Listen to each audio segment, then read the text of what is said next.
Chief justice Yahya Afridi ने supreme judicial council का इजलास तलब कर लिया। सुप्रीम जुडिशल काउंसिल का इजलास 12 जुलाई को होगा। ज़ेर इल्तवा शिकायत और रूल्स में तरमीम का जायजा लिया जाएगा। जस्टिस मोहम्मद जुनेद गफ्फार ने chief justice Sindh high court के चीफ जस्टिस के ओहदे का हल्फ उठा लिया। गवर्नर कामरान टेसोरी ने chief justice Sindh high court से हल्फ लिया। जस्टिस SM अतीक शाह ने पेशावर हाई कोर्ट के चीफ जस्टिस के ओहदे का हल्फ उठा लिया।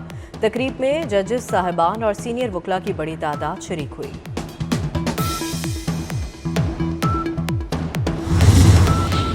दौरा बांग्लादेश के लिए 15 रुकनी टीम का ऐलान कर दिया गया। सलमान अली आका कप्तान होंगे। खिलाड़ियों में इब्रार अहमद दानियाल, फहीम अशरफ शामिल। फ़खर जमान, हसन नवाज, हुसैन तलत, खुशदिल शाह, मोहम्मद अब्बास आफरीदी टीम का हिस्सा। मोहम्मद हारिस, मोहम्मद नवाज, साहबजादा फरहान, साइम अयूब, सलमान मिर्जा और सुफियान मुकीम भी टीम में शामिल।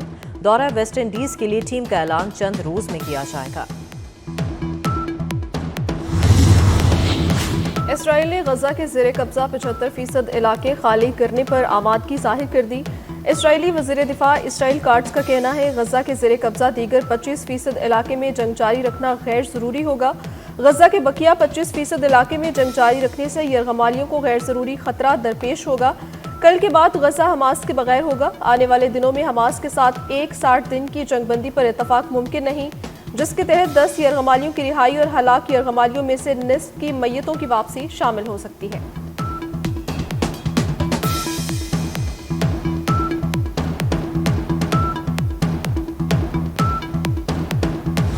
मुल्क भर में मानसून का ताकतवर नया स्पेल। लाहौर समेत पंजाब के मुख्तलिफ इलाकों में मूसलाधार बारिश। खैबर पख्तूनख्वा, कश्मीर, शुमाल मशरकी और जनूबी बलोचिस्तान, इस्लामाबाद और बालाई सिंध में भी तेज़ हवाओं और गरज चमक के साथ बारिश का इम्कान। मूसलाधार बारिशों के बाद दरियाओं में सैलाबी सूरत हाल। नदी नालों में तुग़यानी। तरबेला स्पिलवे खोलने से दरिया सिंध में सैलाब। डीजी खान की नदी में बड़ा सैलाबी रैला। सवाबी में मूसलाधार बारिश से सड़कें बंद। बलोचिस्तान के इलाके वाशिक में नदी में तुग़यानी आ गई।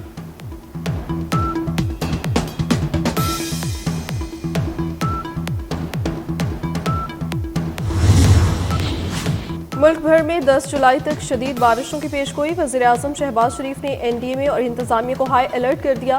बारिशों के पेश नज़र तैयार रहने की हिदायत। तरबेला स्पिलवे ऑपरेशन से दरियाए सिंध में तुग़यानी बढ़ सकती है। किसी भी सूरत हाल से निपटने की पूरी तैयारी रखें। मुतल्लिका इलाकों के अवाम को आगाह किया जाए।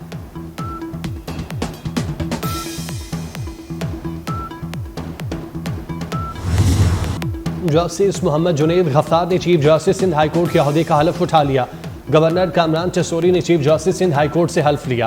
गवर्नर हाउस कराची में हुई तकरीब में जजेस साहिबान और सीनियर वकला की बड़ी तादाद शरीक हुई।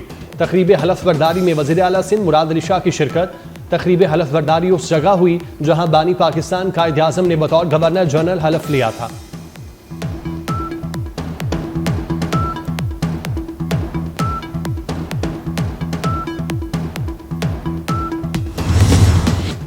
वफाकी वज़ीर दाखिला मोहसिन नकवी का हवाला हुंडी माफिया के खिलाफ मौसर क्रैकडाउन का हुक्म। FIA कराची जोन में इजलास की सदारत करते हुए कहा हवाला हुंडी में मुलव्विस बड़े लोगों पर हाथ डाला जाए। किसी का दबाव कबूल किए बगैर माफिया के खिलाफ बिला इम्तियाज कार्रवाई की जाए। मजीद कहा बिगारी माफिया पाकिस्तान का इमेज खराब कर रहा है।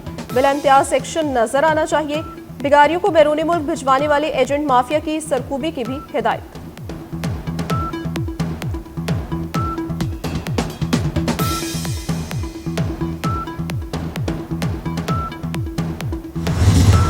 अफगानिस्तान से सरगर्म दहशतगर्द तंजीमें सिर्फ हमारे लिए नहीं पूरी दुनिया के लिए खतरा हैं। अक़वाम मुत्तहिदा की जनरल असम्बली में अफगानिस्तान की सूरत हाल पर मुबाहिसे के दौरान पाकिस्तान के मुस्तकिल मंदूब आसिम इफ्तिखार ने कहा अफगान सरजमीन से TTP के दहशतगर्दों की दरअंदाजी का सामना है। कलअदम TTP पाकिस्तान की सलामती के लिए खतरा है। अफगानिस्तान में छोड़े गए हथियार पाकिस्तान पर हमलों के लिए इस्तेमाल हो रहे हैं। अफगान सरजमीन पाकिस्तान के खिलाफ इस्तेमाल हो रही है।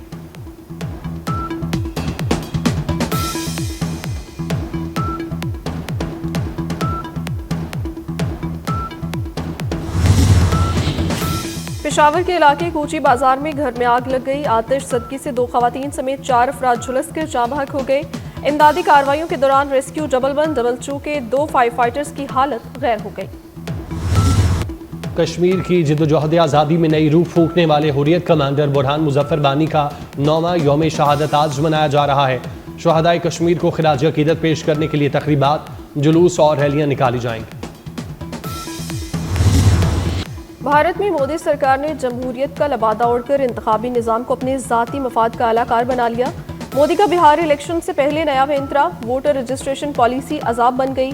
बिहार में इंतखाबी फहरिस्तों की खसूसी नजरसानी ने तमाम तबकात में बेचैनी पैदा कर दी।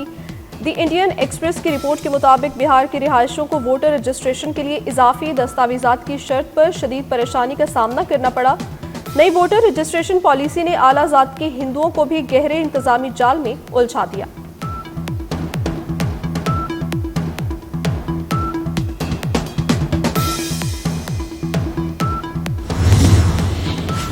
इसराइली वज़ीर-ए-आज़म ने अमरीकी सदर को अमन के नोबेल इनाम के लिए नामजद कर दिया। नेतन्याहू ने कहा, सदर ट्रंप ने क़याम अमन के लिए अजीम मौक़े फराहम किए। वो एक के बाद दूसरे मुल्क और ख़ित्ते में अमन कायम कर रहे हैं। मशरिक़ वुस्ता में अमन के लिए 2 रियासती हल से मुतालिक सवाल पर इसराइली वज़ीर-ए-आज़म ने कहा, मशरिक़ वुस्ता में अमन मुमकिन है।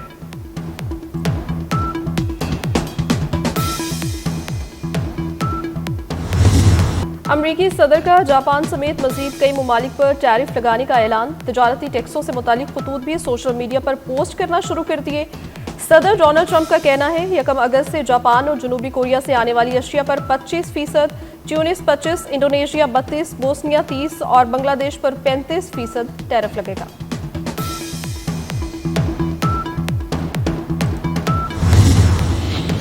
बरतानवी बादशाह चार्ल्स सोम ने शाही खानदान के एक अहम रुकन को अपने शाही फ़राइज़ सौंप दिए। बरतानिया के शाही मुबस्सिर के मुताबिक शाह चार्ल्स ने अपनी भाभी को अपनी जगह बैरून मुल्क अहम सरकारी दौरों पर जाने की जिम्मेदारी दी। वो इस हफ्ते के आखिर में बोस्निया और हर्ज़ेगोविना का सफ़र करेंगी।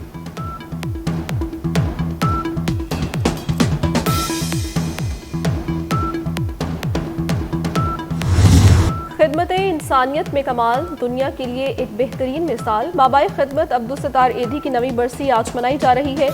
एधी फाउंडेशन के बानी अब्दुल सत्तार एधी ने इंसानियत की बेलौस खिदमत की और उन्हें पाकिस्तान और दुनिया भर में एक अजीम इंसान समझा जाता है।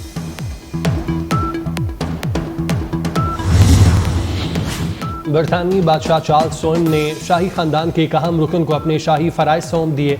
बरतानिया के शाही मुबस्सिर के मुताबिक शाह चार्ल्स ने अपनी भाभी को अपनी जगह बैरून मुल्क अहम सरकारी दौरों पर जाने की जिम्मेदारी दी। वो इस हफ्ते के आखिर में बोस्निया और हर्ज़ेगोविना का सफ़र करेंगी।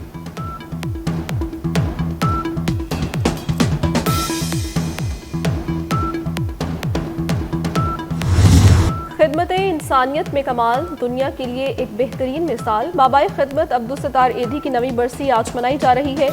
एधी फाउंडेशन के बानी अब्दुल सत्तार एधी ने इंसानियत की बेलौस खिदमत की और उन्हें पाकिस्तान और दुनिया भर में एक अजीम इंसान समझा जाता है।